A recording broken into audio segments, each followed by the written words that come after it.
Hey everybody, how you guys doing? I just wanted to jump into the power saw shop. Friends, I haven't been out here in about a week. Just wanted to give you guys an update on what's going on. I know some of you guys are waiting for emails back from me. There's probably some packages at the post office. Friends, I've been sicker than a dog on and off for the last 2 weeks. I usually don't get the flu or anything, but I guess because I was off work and kind of away, everything's hit me at once. Last week I got the flu really bad. I was flat on my back for 3, 4 days, and then I felt better. And then this weekend, friends, I started to feel ill again, and ended up being really sick. And turns out, friends, I finally got the COVID. It is what it is. It was my turn, I guess. So I'm still sick right now. I just thought I'd jump out of bed and give you guys an update. I'm pretty much done Hogan's saw. There's one more video coming on that. A lot of you guys are interested in that saw. But friends, I wanted to show you something that I picked up in between my sicknesses. I'm not happy with the way I got this, but I thought this was something super neat, and I really want to show you guys this, and I want to work on this on and off on the channel. Friends, this is a legit barn find Harley Davidson 45 Flathead engine. Some of you have picked up on it through some of my tattoos, actually. Friends, I'm a motorcycle guy. I did nothing but wrench on and build bikes for, most of my 20s into my 30s. And then, friends, as I got older, I had to hang it up. Life had other priorities, and I stopped wrenching on bikes. About then, that's when I started getting into chainsaws, friends, because I still need to wrench on things. I love to build and create, but I just couldn't do it on bikes anymore. Well, fast forward, I'm getting a little bit older, and I've been thinking about getting a bike for the last couple years, but it's hard, right, friends? So how often am I going to use it? But anyways, I don't want to ramble, friends. My good buddy George passed away this summer, and I always knew that he had this bike, but I've known George for a long time. I've never seen this bike. I knew it was in his shed, and I knew the motor was somewhere else. Now, friends, I thought this motor was lost in a fire, and I thought the chances of this project ever coming to light were over. I had talked to him over many years about maybe purchasing this bike off of him and seeing if I could get it going again. He wasn't ready, friends, and unfortunately he passed away. And so long story short, I was presented this motor the other day from his estate. Now, friends, the rest of the bike is buried in a barn that's caved in. I know where it is. I think I saw the back fender the other day. I couldn't get it though, friends. So we're going to have to go back there with some serious hardware, aka chainsaws and sawzalls. I wouldn't have either of those things now, would I? I'll film that, friends. This was my good friend's bike. It really saddens me that he'll never hear it run again. But this motor, friends, it's in disrepair. It's super rusty. This motor's been sitting for, I hear upwards of 40, 45 years this thing's been sitting. So this bike was in an accident. I believe the frame's a little tweaked on it. This was removed from the frame so that the frame could be repaired, because in those days you didn't buy a new frame, you fixed it. And long story short, friends, this is how it's sat.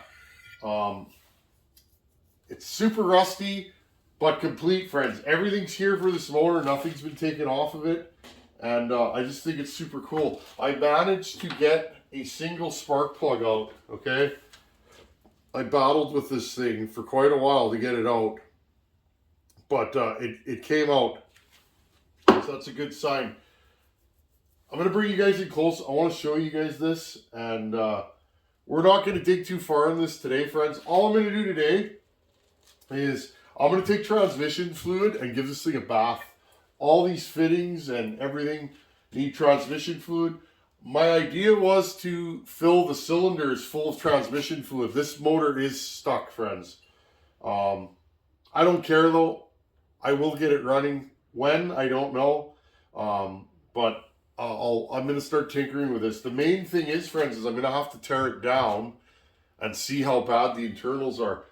You can still get parts for these, but they're not as common as they once were. You used to be able to buy 45-inch flathead parts. Used to be really common back when nobody wanted them. Funny story, friends, is I used to ride a chopper that I built, kind of in that Jesse James CFL style. It was stretched up, high bars. I had Choppers Inc. risers, the ones with the 357 mag shells in them.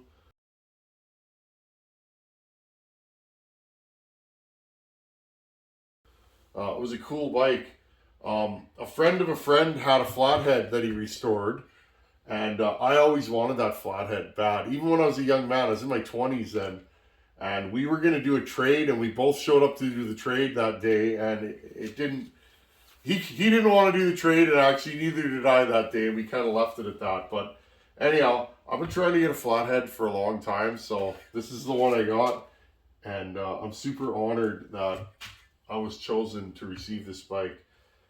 Keep your fingers crossed, friends, because I hope we find the rest of the bike in that barn. It's supposed to be in there. Whether it is or not, I don't know. I see 2 motorcycles in that barn. The roof is caved in, and the roof's laying on top of the bikes. There's also a car in there that we're going to go and try and pull out one day. So anyhow, friends, I'll give you guys a quick look, and I'm going to cut this one short, and we'll just call this Barn Find Flathead. It's pretty cool. This is a legit, you don't find stuff like this very often anymore. A lot of you guys probably know what this is. Some of you don't. This is a 45-inch Harley Davidson flathead engine. They made these, I believe, from about 1936, I think, into the 60s they made these. These were in civilian models. The United States had the WLA model. Canada had the WLC model. A for America, C for Canada. This is a WLC model. Okay, I'll show you guys. I got this thing wrapped up here. This motor weighs a ton. Now, maybe I'm sick, which probably doesn't help. You can see, I'll tilt it forward here, friends. You can see right here, friends. I'll try and zoom you guys in. See, 42 is the year, WLC, and then there's the serial number right there. Okay, so this is a Canadian version WLC engine. Anyhow, I want to talk about this motor. This is a really special motor. Belonged to a man that was a good friend of mine for many years. A very good man. This was my buddy George's. George passed away from cancer this year. He was a really, really good man. Just a pleasant human being. And I was honored to know George for about 12 years. We were good friends. And anyhow, George, I met George through other hobbies, but one thing we always bonded on was our love for motorcycles. I'm going to clear the junk off this while I'm talking to you guys. And George mentioned to me one day in his back shed, he had an old Harley, a 45-inch flathead. And I said, really? Now, friends, this is one bike I've always wanted to own. Some of you have picked up on it, but a lot of you don't know is I'm a motorcycle guy. When I was a young man, all I did was work on bikes, fix bikes, build bikes, buy and sell bikes. That's pretty much all I did. My first Harley, friends, was a 76 Ironhead Sportster in a rigid frame.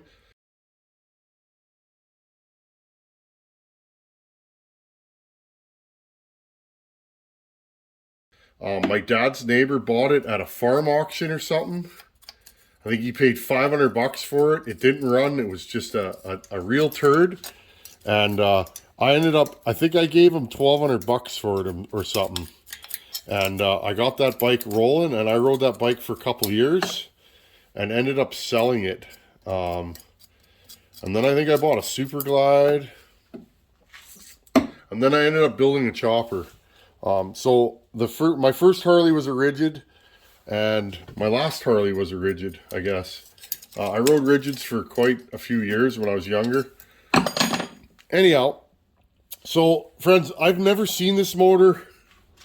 Like I said, I knew the previous owner of this for many years. I never ever saw this motor. I've never seen the bike it goes into. But anyways, he passed away, and the woman that's in charge of the estate told me she wanted me to have this bike. So friends, the rest of this bike is in a barn that's caved in. If you guys are interested, when I go there, I'll put the camera on. I know the area of where this bike is sitting. We're gonna have to cut the roof apart and try and jump in there and see what's left of this bike. I hope it's mostly complete.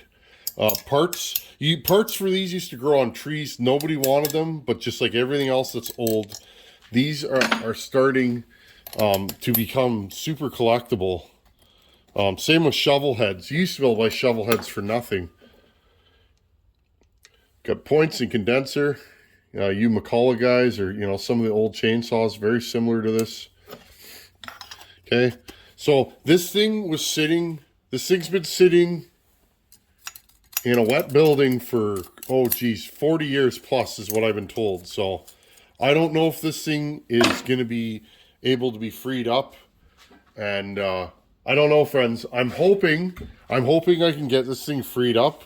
I'd like to rebuild this on the channel, get it cleaned up, redo the bottom end. Hopefully the cylinders are in good shape. I'm noticing things like reproduction cylinders are hard to find for these now. You used to be able to buy reproduction cylinders for these for cheap, but just like everything else, everything's gone up or is hard to find. So what I'm going to do today, friends, is I'm going to see if I can get the spark plugs out of this thing. Let's have a look inside this motor and see what it looks like inside. I have not looked yet, and I thought you guys might want to jump in and tag along. Give me a second. We'll see if we can get these out. Okay, friends. Well, this spark plug was already cracked and falling off. KLG M60, it says. This one's still good, but I had a really, really hard time cracking this thing loose. I'm going in and out. Basically, to take this cylinder head off, I gotta unscrew these. It's like a plumber. These two nuts, I thought, I might end up taking a cylinder head off, or a cylinder, but it's like, to take the cylinder off, you gotta undo these two, this bracket, and about 8 bolts to take the cylinder head off. But I want to see how rusty this thing is inside before I start going crazy taking it apart. My idea is I'm going to let this one sit because this one's really, really rusted in there. I'm going to try and get one plug out. At least I can see, there we go, how far they protrude in. Ooh, yeah. Well, looks like we still got thread in the cylinder. Ooh, yeah, that's ugly. It came out though, so that's a good sign, right, friends? If it came out, this thing's gonna be a labor of love for sure. That just took me 20 minutes just to get one plug out. I'll get you guys a shot of inside there. I love this kind of stuff. Ooh, that does not look good. Okay, so, and this, for the record, this motor is 100% locked up. So I'm going to do the old redneck trick. Okay, friends. Old school trick for freeing up a stuck engine.